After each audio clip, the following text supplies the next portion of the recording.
வாழ்க வையகம், வாழ்க வையகம், வாழ்க வளமுடன். குரு வாழ்க, குருவே துணை. சிந்தனையை, உடல் நலத்தை சீர் அமைத்து உய்வித்த குருவே வாழ்க, வாழ்க வளமுடன், வாழ்க வளமுடன், வாழ்க வையகம். கனடா ஸ்கை யோகா அறக்கட்டளையை சிறப்பாக நடத்தி வருகின்ற ஆன்மீக அன்புள்ளங்கள், குறிப்பாக முனைவர் பேராசிரியர் சிவசங்கர் ஐயா அவர்கள் மற்றும் இந்த நிகழ்ச்சியை தொடர்ந்து சிறப்பித்து வருகின்ற அன்பர்கள் அனைவருக்கும் அருட்தந்தை வேதாத்ரி மகர்ஷி அவர்கள் சார்பாக வாழ்க வளமுடன் என்ற வாழ்த்துக்களையும் எனது அன்பு கலந்த பணிவான வணக்கத்தையும் சமர்ப்பித்து, எங்கும் நிறைந்த அறிவின் பயணம் வேதாத்திரிய தொடர் சிந்தனையில் 7ஆம் பாகத்தில் அறிவே தெய்வம், சான்று தரும் மகாபாரதம், இந்த கருத்தை இன்றைக்கு பகிர்ந்து கொள்ள இருக்கின்றோம். வாழ்வின் நோக்கத்தையும் அந்த நோக்கத்துக்கு ஏற்ப வாழ்கின்ற காலத்தில் துன்பம் இல்லாமல் காக்கின்ற வகையையும் கலந்து விளக்குவது இதிகாசங்கள். வேதங்களின் கருத்துக்களை சார்ந்து அனுபவங்களை இணைத்து சொல்வதற்கு உபனிஷத் என்று ஒரு சொல் உண்டு. நிஷத் என்பது விதி, உபனிஷத் என்பது துணை விதி. இதன்படி எழுதப்பட்ட அற்புதமான மகாபாரதத்திலே ஒரு அருமையான காட்சி. வனவாசம் 12 ஆண்டுகள், ஓராண்டு அஞ்ஞான வாசம். இதை முடித்தும் துரியோதனன் நாட்டை கொடுப்பதாக இல்லை. எனவே நேரடியாக யுத்தம் துவங்குவதா அல்லது தூது போய் சமாதானம் பேசலாமா என்று ஒரு சிறிய ஆலோசனை கூட்டம். பலராமன், கண்ணபிரான், பாண்டவர்கள், திரௌபதி எல்லோரும் கூடி விவாதிக்கிறார்கள். கிருஷ்ணன் ஒவ்வொருடைய கருத்தை கேட்கின்ற வகையிலே தூது போவதா வேண்டாமா என்று முதலில் தர்மனிடத்திலே கேட்கின்றார். தர்மன் சாந்தவான், சமாதான பிரியன், வழக்கம் போல சமாதானத்தை விரும்புவதாக தெரிவிக்கின்றான். பீமன் ஒரு கருத்தை சொல்வான், பிறகு அர்ஜுனன் ஒரு கருத்தை சொல்கிறான், பிறகு நகுலன் ஒரு கருத்தை சொல்கின்றான். முக்கியமானது சகாதேவன் சொல்கின்ற கருத்து. மகாபாரத்திலேயே ஒரு ஞானத்தின் கதாபாத்திரமாக அமைக்கப்பட்டது சகாதேவன் பாத்திரம். அதனால் கிருஷ்ண பரமாத்மாவும் சகாதவனிடத்திலே சற்று தத்துவ ரீதியாக பேசுவதும் வழக்கம். அந்த வகையில் இன்றைக்கு இதை வைத்து அற்புதமான தத்துவத்தை நமக்கு வெளிப்படுத்துவதற்காக வியாச பகவான் இந்த நிகழ்ச்சியை நமக்கு தந்திருக்கின்றார். கிருஷ்ணன் கேட்கிற, சகாதேவா, யுத்தம் செய்யலாமா வேண்டாமா? அதற்கு என்ன கேட்டா எனக்கு என்ன தெரியும், நீ தான் யுத்தம் செய்வதா வேண்டாமா முடிவெடுத்து அவதாரமா எடுத்திருக்கிற, இப்ப என்னவோ சமாதானமா போவதாக ஒரு பாவனை காட்டுறையே என்று நக்கலாக பதில் சொன்னான் சகாதேவன். கிருஷ்ணன் சிரித்து கொண்டே, சரி சகாதேவா, என்னுடைய நோக்கம் எதுவாக இருந்தாலும் மனிதர்கள் அவர்களின் அறிவை கொண்டு இதை தவிர்க்க முடியுமா இல்லையா என்று பார்க்கலாம் இல்லையா? அந்த வகையிலே நாம பார்த்து இந்த யுத்தத்தை தவிர்ப்பதற்கு ஏதாவது வாய்ப்பு இருக்கிறதா என்று கேட்கிறார். அதுக்கு சகதவன் சொன்னான், ஒரு 3 காரியங்கள் நடந்தால் யுத்தம் வராமல் தடுத்து விடலாம். அது என்ன? 2 காரியங்களை கிருஷ்ணா நீ செய்யணும், ஒரு காரியத்தை நான் செய்யணும் என்றான் சகாதேவன். அது என்ன சொல்லு என்றார் கிருஷ்ணன். இந்த யுத்தம் வீரத்தின் அடிப்படையில் தான் யுத்தமே நடக்கும். பாண்டவர் பக்கம் வில்வித்தையிலே நாயகன் அர்ஜுனன், பிறகு பீமன். இந்த இருவரையும் நம்பித்தான் யுத்தம் செய்தாகணும். அதுல இவன் பீமனை சொல்லல, அர்ஜுனை மட்டும் சொல்லுகிறான். அர்ஜுனன் வில்லாற்றை நம்பித்தான் யுத்தம் ஏற்பாடு செய்யல நினைக்கிறாங்க. அதனால் இவனை அடிச்சு கொன்றுடு. சரி, அடுத்து இந்த திரௌபதி இருக்காங்களே, இந்த மாதான் துச்சாதனின் ரத்தத்தால் தான் கூந்தலை குளித்து முடிப்பேன் என்று தலைவிரி கோலமா இருக்கிறாங்க. இந்த அம்மாவோட தலையை மொட்டை அடிச்சிரு. என்ன சகதேவா குண்டக்க மண்டக்க ஐடியா? சரி, நீ என்ன செய்ய போற? அது ஒண்ணும் இல்லை கிருஷ்ணா, உன்னை விட்டு வச்சாதான் இந்த கூத்தே நடக்கும். உன்னை பிடிச்சு கட்டி போட்டுட்டேன்னு வச்சுக்கோங்க, எல்லா கூத்தும் சமாப்த், எல்லாம் நின்று போயிடும் என்றான் சகாதேவன். இதை வில்லிபுத்திராழ்வார் மிக அற்புதமான கவிதைகளிலே சொல்கிறார். பாராள கர்ணன் நிகர் பார்த்தனை முன் கொன்று, அணங்கின் காரார் குழல் களைந்து நின் காலில் தலை பூட்டி, நேராக கைப்பிடித்து நிர்ணயம் யான் கட்டுவனேல், வாராமல் காக்கலாம் மாபாரதம் என்றான். மிக பொருள் செறிந்த ஒரு கவி அது. பாராள கர்ணன் நிகர் பார்த்தனை முன் கொன்று, அணங்கின் காரார் குழல் களைந்து நின் காலில் தலை பூட்டி, நேராக கைப்பிடித்து நிர்ணயம் யான் கட்டுவனேல், வாராமல் காக்கலாம் மகாபாரதம். அதாவது இந்த மகாபாரத இதிகாசத்தின் ஒரு மொத்த சாரமே இந்த கவியில் அடங்கியிருக்கிறது. இந்த விளக்கத்தை பாருங்க. பாராள கர்ணன் நிகர் பார்த்தன், பார்த்தன் நிகர் கர்ணன் சொல்லல. ஏன், இவனுக்கு தெரியுமே யார் முன்னாடி பிறந்ததுன்னு. எனவே பாராள கர்ணன், இந்த உலகத்தையே ஆளக்கூடிய வில் வலிமை யுத்த திறம் வாய்ந்தவன் கர்ணன். அவனுக்கு நிகரானவன் பார்த்தன், அர்ஜுனன். சரி, அது மட்டும் இல்ல,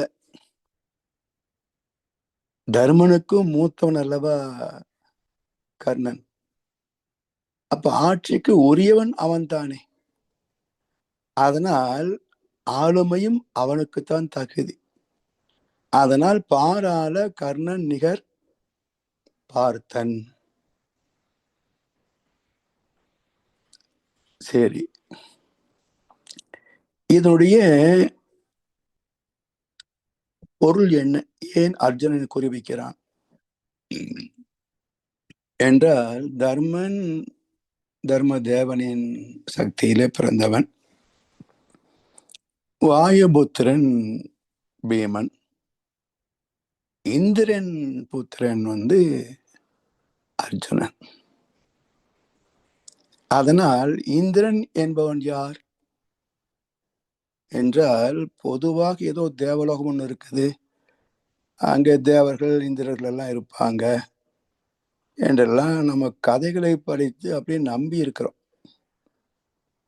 இன்றைக்கு விஞ்ஞானம் மிக பெரும் அளவிலே வளர்ந்திருக்கிறது. அப்படி ஏதாவது தேவலோகமோ அல்லது திருசங்கு சொர்க்கமோ அல்லது சொர்க்கலோகமோ நரகமோ இருந்தது என்றால், இன்றைக்கு விஞ்ஞானம் அது இங்க இருக்கு என்று கண்டுபிடித்திருக்கோம். ஆனா விஞ்ஞானம் இது வரைக்கும் அப்படி எதுவும் கண்டுபிடிக்கல. எனவே இதற்கு தத்துவ ரீதியான பொருள் ஒன்று இருக்க வேண்டும் என்பதுதான் ஒரே விடை. உண்மையிலே அப்படியெல்லாம் கிடையாது. இதற்கு ஏதோ தத்துவ ரீதியான விளக்கம் இருக்க வேண்டும். அப்படி என்றால் இந்திரியம் என்று சொல்றோம் இல்லையா, பஞ்சேந்திரிய தவம், புலன்கள். இப்ப இந்திர லோகத்துல பாருங்களேன் என்ன இருக்குன்னு. சோமபானம் இருக்கும். அதாவது இங்க பூமியில கிடைக்கின்ற காக்டெயில் விட ரொம்ப போதை தரக்கூடியது சோமபானம். பூமியில் உள்ள பெண்களுக்கு எல்லாம் வயசாயிரும். ஆண்டொன்று போனால் வயசு ஒன்று போகும். ஆனால் தேவலோகத்தில் இருக்கின்ற ரம்பா, ஊர்வசி, மேனகை, திலோத்தமை இவர்கள் எல்லாம் நித்திய கன்னிகள். அவங்க கன்னிகள் விது கூட கிடையாதாமா, நித்திய கன்னிகள். இப்படி மது மாது இது ரெண்டும் புலன் கவர்ச்சிக்கு தூண்டுதலாக உள்ளவை. அப்ப இந்திரலோகம் எப்பவுமே அது தேவலோகம் அல்ல, பாவலோகம்தான். ஏன்னா இப்ப பூமியில எல்லா மகான்களும் வல்லு பெருந்தகையும் என்ன சொல்றாங்க, கல்லுண்ணாமை, மது அருந்தக்கூடாது, வரைவின் மகளிர், விலை மாதிரிகள் பயன் கொள்ளக்கூடாது என்றெல்லாம் ஒழுக்கத்தை பற்றி பேசுறோம். அப்ப பூமியிலே பாவம் என்று வரையறுக்கப்பட்டவை தேவலோகத்தில் எப்படி புண்ணிய காரியமாக முடியும்? ஒரு செயல் எங்கிருந்தாலும் பாவ புண்ணியத்துக்கு கட்டுப்பட்டது தானே. அப்ப இங்கே மது மாது பாவ செயல்கள் என்றால் அங்கேயும் பாவ செயல்கள் தான். அப்ப என்ன அர்த்தம்? இந்த இரண்டிற்கு அடிமையான புலன் கவர்ச்சியிலே சிக்கிய உலகம் இந்திரலோகம். அதாவது இந்த பூமி தான் இந்திரலோகம். இந்த பூமி தான் இந்திரலோகம்.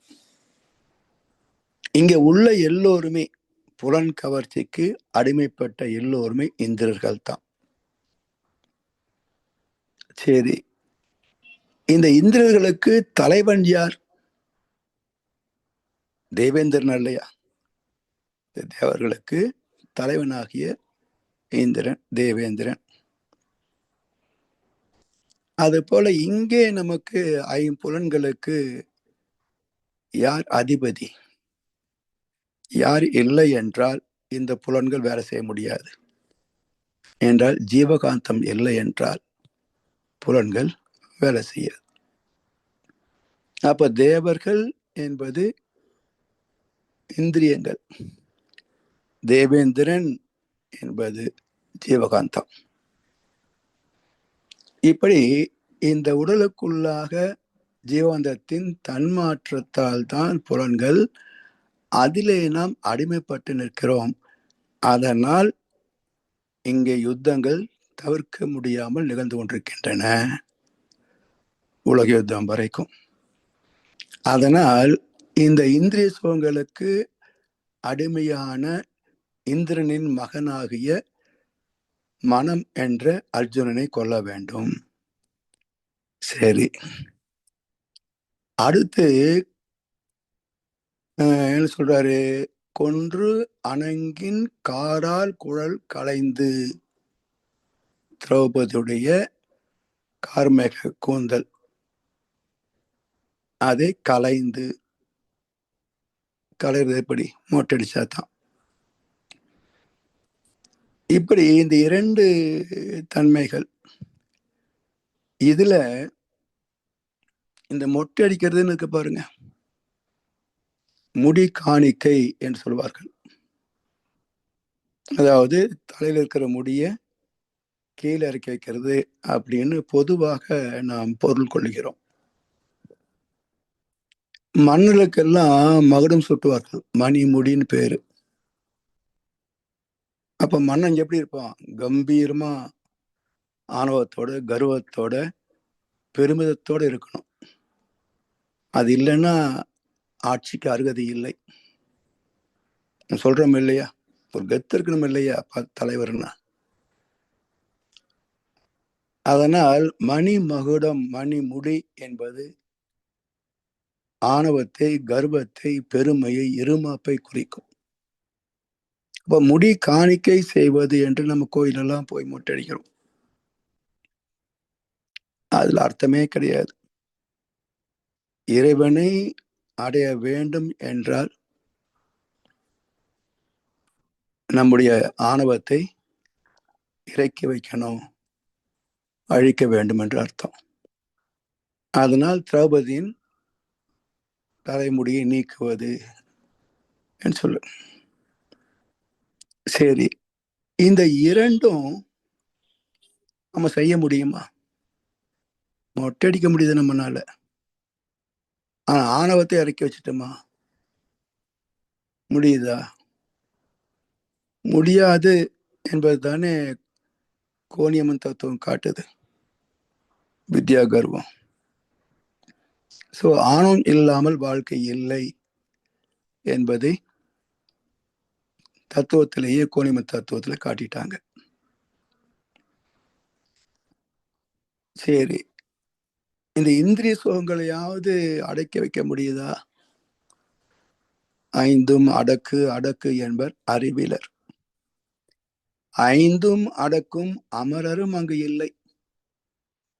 ஐந்தும் அடக்கில் அசேதனமாம் என்றிட்டு ஐந்தும் அடக்கா அறிவறிந்தேனே.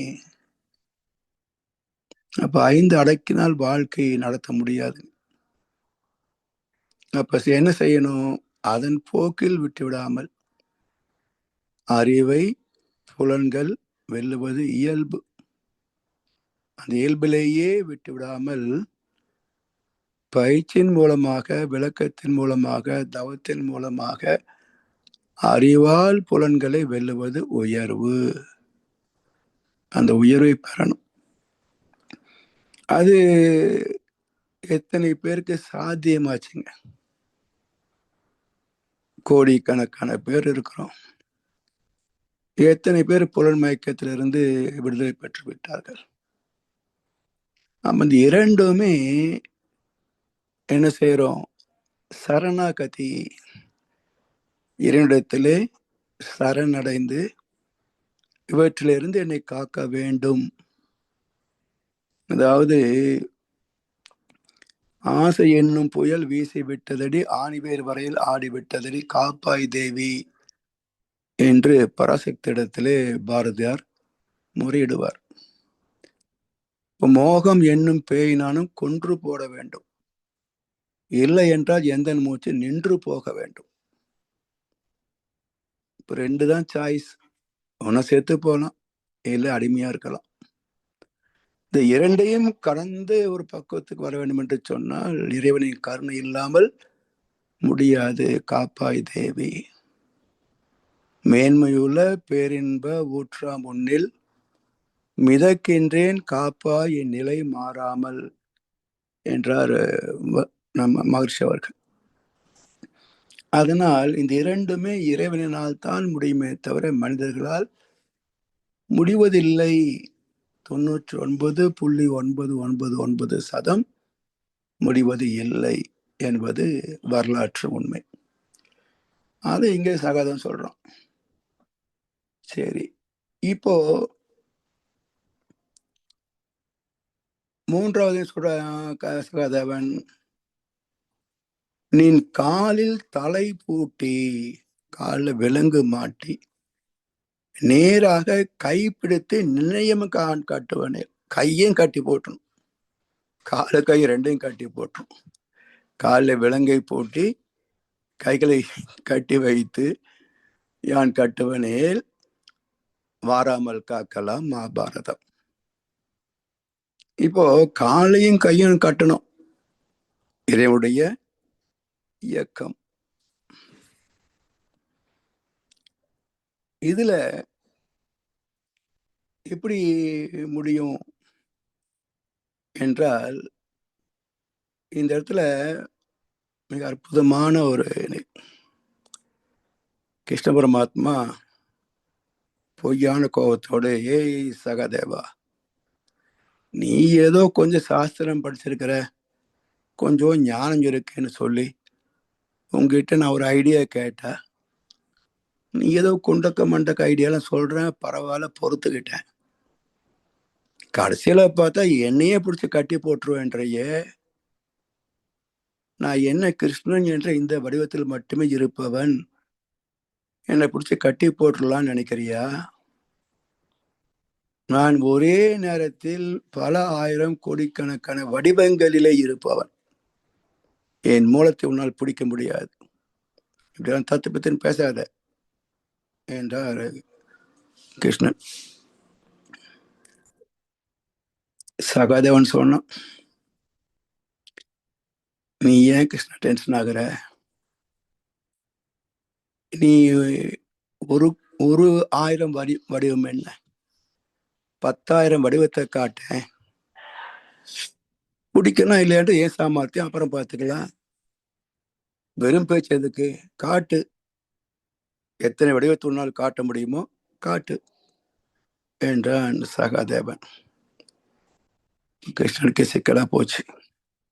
என்னடா இது, எல்லாருக்குமா காட்ட முடியும்? யார் ஞானிகளோ அவர்களுக்குத்தான் தரிசனம் கிடைக்குமே தவிர இலவச தரிசனம் எல்லாம் கிடைக்காது. அவனுக்கு கிடைக்கும் போது நான் கொஞ்சம் எட்டி பார்த்துக்கிறேன்ற மாதிரி எல்லாம் இலவச தரிசனம் கிடைக்காது. சரி, பார்த்தார். சகாதேவா, நம்ம தனியா ஒரு ரூம்குள்ள போய் பேசிக்கலாமே. அதுக்கு என்ன பேசலாம்பா. 2 பேரும் ஒரு அறைக்குள் போனாங்க. இந்த இடத்துல சகாதேவன் என்ன சொன்னான் தெரியுங்களா? வில்லிபுத்தூர் ஆழ்வார் மிக அற்புதமான ஒரு பாடல். சகாதேவன் சொல்றான், உன்னை நீ தான் உணரா நின் வடிவம் தன்னை காட்டு. உன்னாலே உணர முடியாது கிருஷ்ணா, அதுதான் உன்னுடைய மூலம்.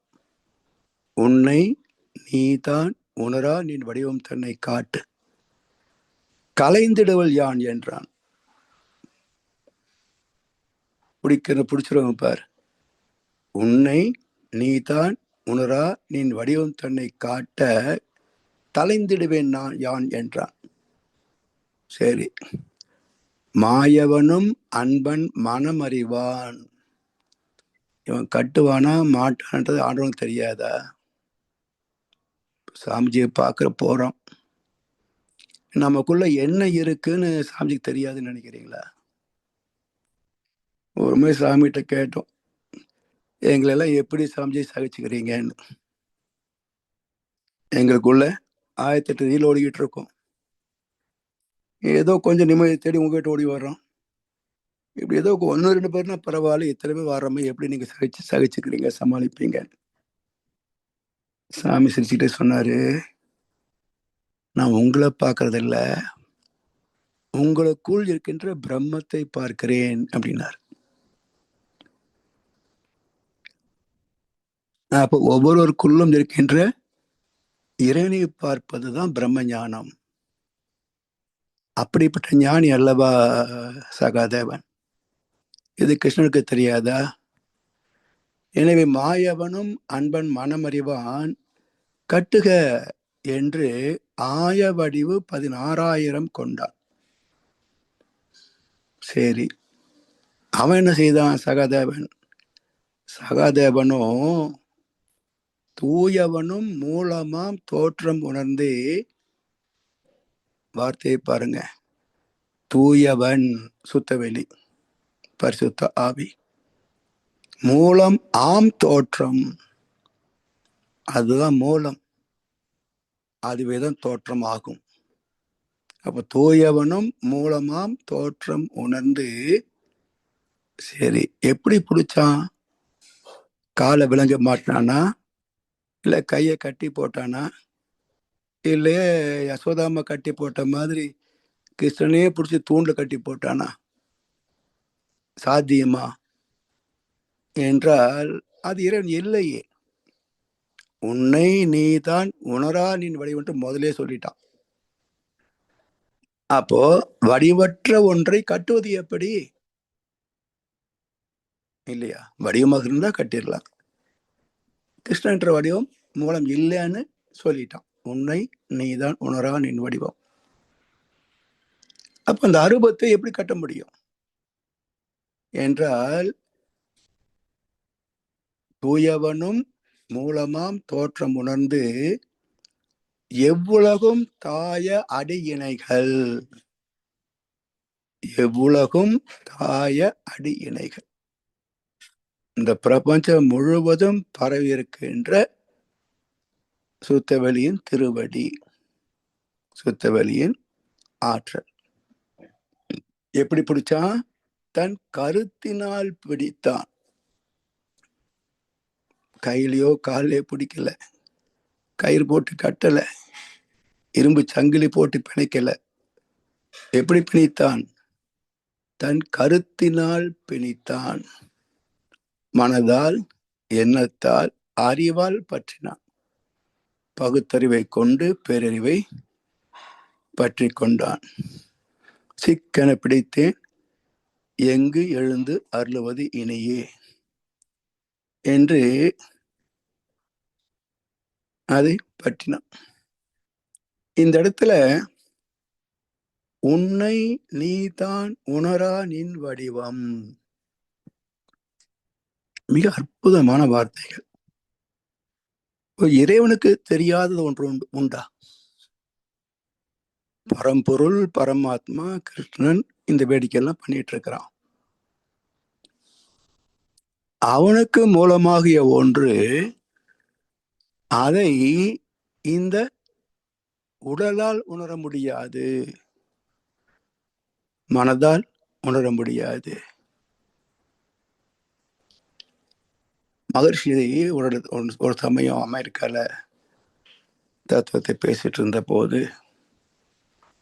ஒரு அன்பர் கேட்டார், Swamiji, does God has sense? கடவுளுக்கு உணர்வு இருக்கா என்று கேட்டார். சுவாமிஜி சொன்னார், நான் சென்ஸ். அவர் நினைச்சிட்டாரு, தன்னை தான் திட்டுறாரு போடுறது, இது இப்படி எல்லாம் கேள்வி கேட்கறியா நான் சென்ஸ் அப்படின்னு கேட்க. உங்களை சொல்லல, காட் இஸ் நான் சென்ஸ் அப்படின்னாரு. அந்த கருத்து ஏற்கனவே இங்க இருக்கு. உன்னை நீ தான் உணரானின் வடிவம்.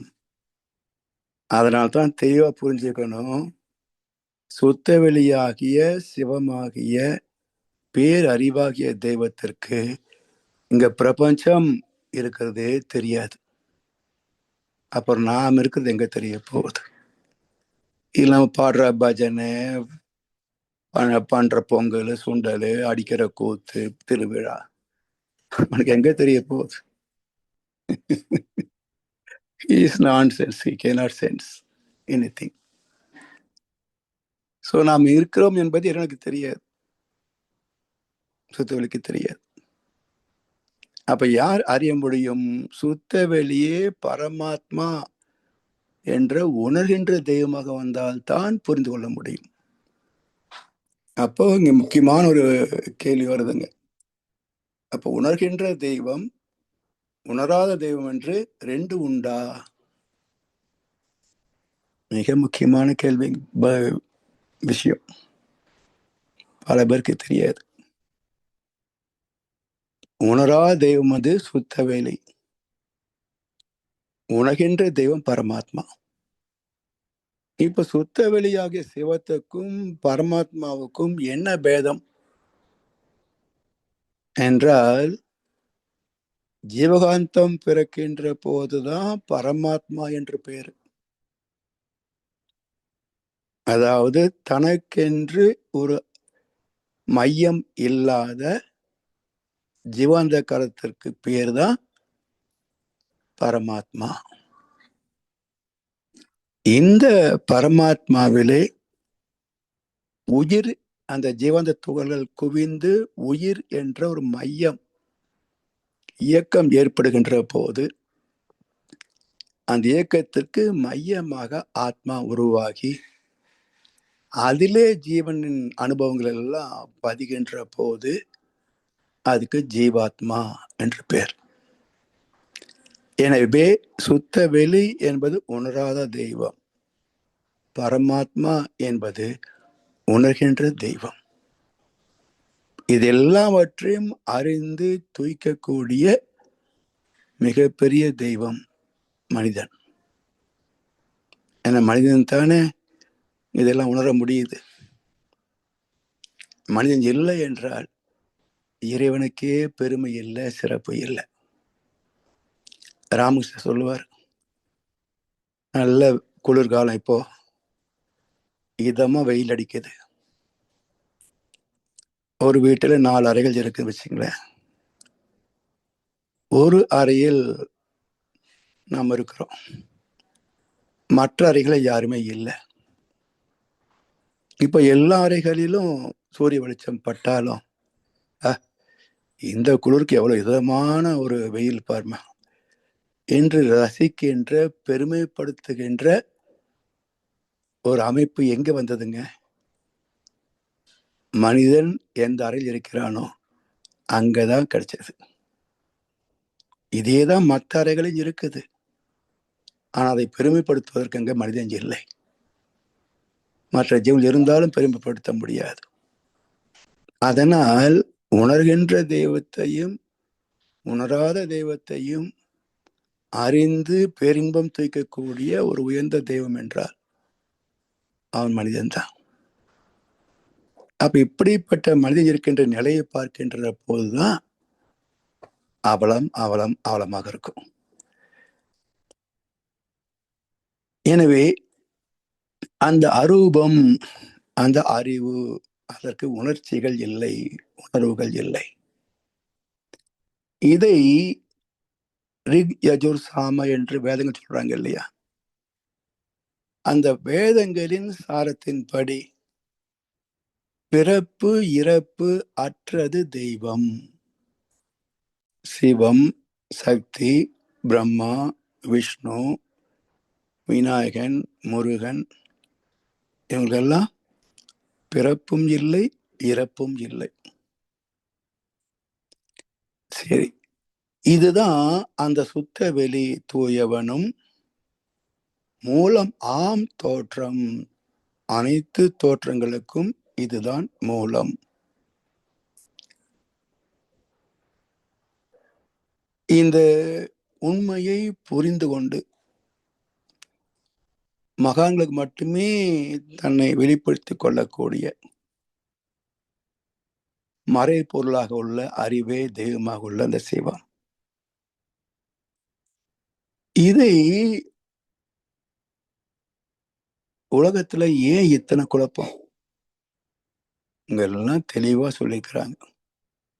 வில்லிபுத்திராழ்வாரை விட உயர்ந்த ஞானம் பெற்ற ஒரு ஜீயரை பார்க்க முடியுமா உலகத்துல? தமிழ்நாட்டுல சொல்லுங்க. வில்லிபுத்திராழ்வாரை விட ஒரு ஜீயரை உயர்ந்தவராக பார்க்க முடியுமா?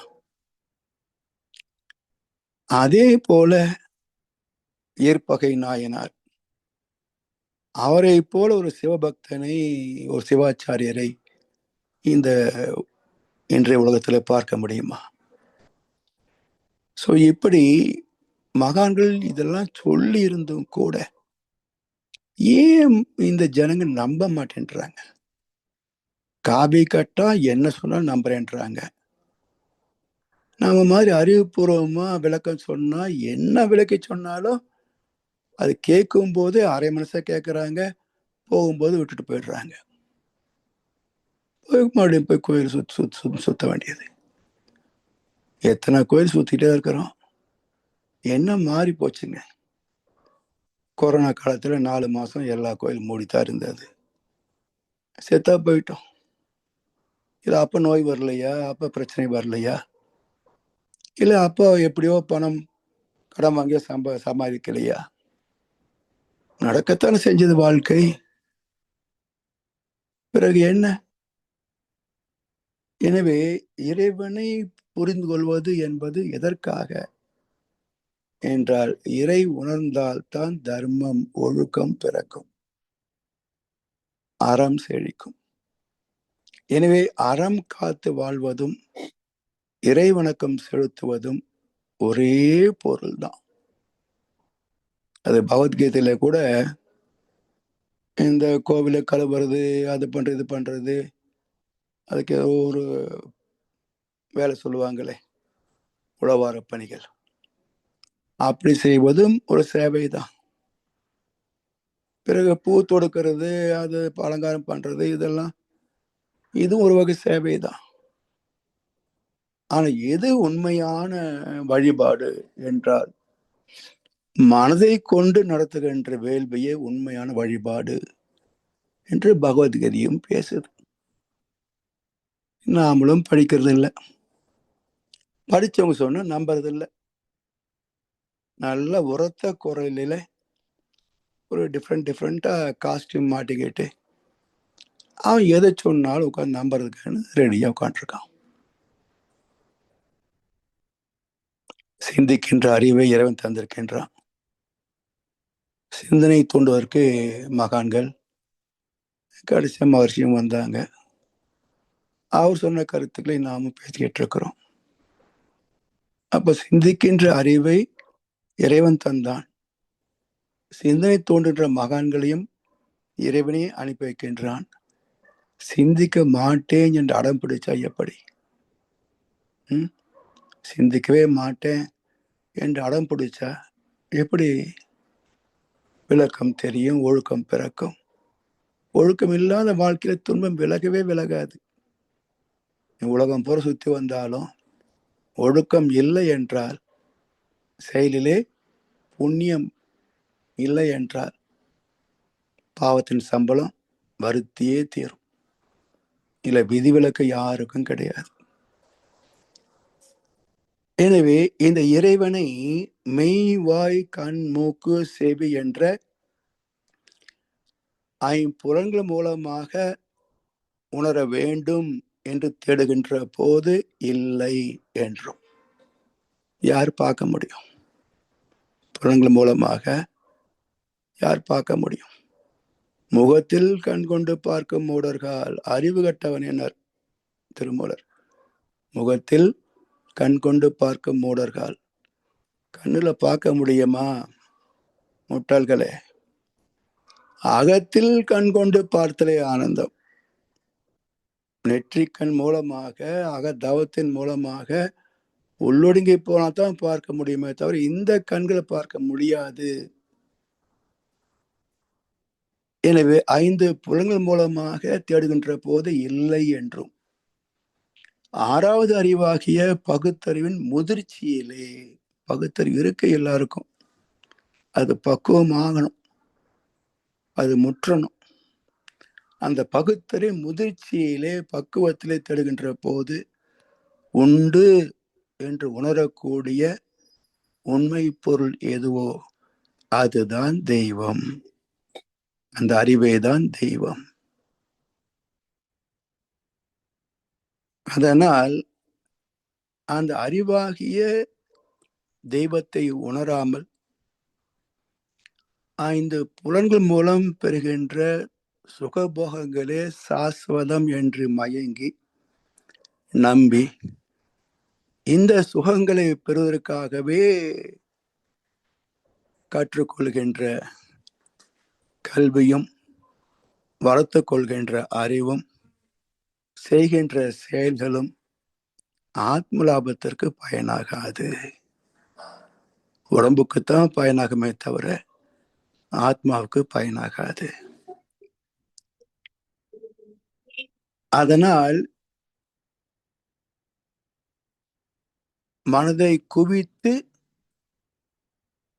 மனம் கடந்து புலன் அடங்கி மனம் ஒடுங்கி அறிவோடு அறிவாக லயமாகினாள். அப்படி கனப்பொழுதில் மனதை குவித்து கிருஷ்ண பரம்பொருளின் மூலமாகிய அரூபத்தை தனது அறிவால் பற்றிய சகாதேவன் குருச்சேத்திர யுத்தத்தில் பாண்டவர்கள் வெற்றி பெற துணை செய்ய வேண்டும் என்று பணிந்து நின்றான். அதாவது இந்த வாழ்க்கையே ஒரு குருச்சேத்திர யுத்தம் தான். குரு என்றால் அறிவு, சேத்திரம் என்றால் பிரபஞ்சம், இயக்க காலம். அதே போல் இந்த உடம்பு சேத்திரம், அதற்குள் பகுத்தறிவு ஆத்மா. அப்ப இந்த உடம்பு சார்ந்த வாழ்க்கையும் ஒரு குருச்சேத்திரம் தான். அதனால் இந்த வாழ்க்கை போராட்டத்தில் துரியோதனன் என்ற ஆணவத்திடமும் ஐம்புலன்கள் மூலம் பெறுகின்ற இந்திரிய சுகங்களிலும் மனம் அடிமைப்பட்டு விடாமல் என்னை காக்க வேண்டும் என்று இரண்டிடத்திலே சரணாகதி அடைந்து குருச்சேத்திரத்தில் வெற்றி பெறுவதே மகாபாரதம் காட்டுகின்ற மானுட தர்மம், வாழ்வியல் நெறிமுறை. எனவே அறிவான அரூபமான பரம்பொருளே தெய்வம் என்ற குறிப்பை மட்டும்தான் இந்த கதைகள் மூலமாக, கதாபாத்திரங்கள் மூலமாக, காட்சிகள் மூலமாக காட்ட முடிந்ததே தவிர சுத்த வெளியை, பேரறிவை, ஆத்மாவை, பரமாத்மாவை எப்படி காட்ட முடியும்? எப்படி காட்ட முடியும்? அதனால் இந்த மறைபொருள் ரகசியத்தை மட்டுமே விளக்குவதற்காக கதாபாத்திரங்கள் மூலமாக, சம்பவங்கள் மூலமாக காட்ட முடியாத, விளக்க முடியாத இறை தத்துவத்தை, சுத்தவெளி தத்துவத்தை விளக்குவதற்காக மகாபாரதத்தின் ஒரு துணை நூலாக, ஒரு ஞான நூலாக பிரித்து எழுதப்பட்டதுதான் ஸ்ரீமத் பகவத்கீதை. அது ஒரு ஞான நூல். அதுல எந்த கதையும் கதாபாத்திரமும் கிடையாது. அர்ஜுனன் மனம், பரமாத்மா அறிவு, துரியோதனன் ஆணவம், அவனின் தம்பிகள் ஆணவத்தில் பிறக்கின்ற நூற்றுக்கணக்கான ஆசைகள், இதனுடைய விரிவு 6 தீய குணங்கள், அவற்றின் செயல்பாடு பஞ்சமகா பாதகங்கள். எனவே கௌரவ சேனை, துரியோதனன், தம்பிமார்கள் 6 + 5 11, 11 அக்ஷகுனி சேனைகள். இந்த பக்கம் கிருஷ்ண பரமாத்மா அவருடைய வழிகாட்டலில் நடக்கின்ற ஐம்புலன்கள், இவளுக்கு துணையாக 7 சம்பத்துக்கள். இது ஒரு நிறைவான வாழ்க்கை. அப்போ இந்த வாழ்க்கை போராட்டத்தில் வெற்றி பெற வேண்டும் என்றால் ஆணவத்தை வெல்ல வேண்டும். புலன் மயக்கங்கள் தானாகவே மாயை விலகிவிடும், கண்மம் நீங்கிவிடும், ஆணவத்தை கொன்றுவிட்டார். இதுதான் குருச்சேத்திர யுத்தம். எனவே இந்த அறிவை மட்டுமே விளக்குவதற்காக தனியாக தரப்பட்ட ஒரு ஞான பெட்டகம் தான் ஸ்ரீமத் பகவத்கீதை. அப்போ மகாபாரதத்திலேயும் உன்னை நீதான் உணரா நின் வடிவம், அரூபம், சுத்தவேலி, அது தூய்மையாகவும் அனைத்து தோற்றங்களுக்கும் மூலப்பொருளாகவும் இருக்கிறது என்ற கருத்தை இங்கே கிருஷ்ண பரமாத்மா, சகாதேவன் என்ற 2 கதாபாத்திரங்கள் மூலமாக, ஒரு சம்பவத்தின் மூலமாக விளக்கி சொல்லிவிட்டு, இதுல இருந்து இது கீதையின் ஞான வாசல், இதிலிருந்து கீதைக்குள்ள போகணும். இப்படி அற்புதமாக மகாபாரதம் என்ன சொல்கிறது? அறிவே தெய்வம் என்று சான்று தந்திருக்கிறது. எனவே இதை புரிந்து பயன் கொள்ளும் என்று சொல்லி வாய்ப்பளித்தானருக்கு நன்றி பாராட்டி இன்ற உரையை நிறைவு செய்கின்றோம். வாழ்க வையகம், வாழ்க வையகம், வாழ்க வளமுடன். கேள்வி பதில் அடுத்த வாரம் வைத்துக் கொள்ளலாம். வாழ்க வளமுடன். வாழ்க வளமுடன் ஐயா. மிக்க வாழ்க நன்றி வளமுடன் ஐயா.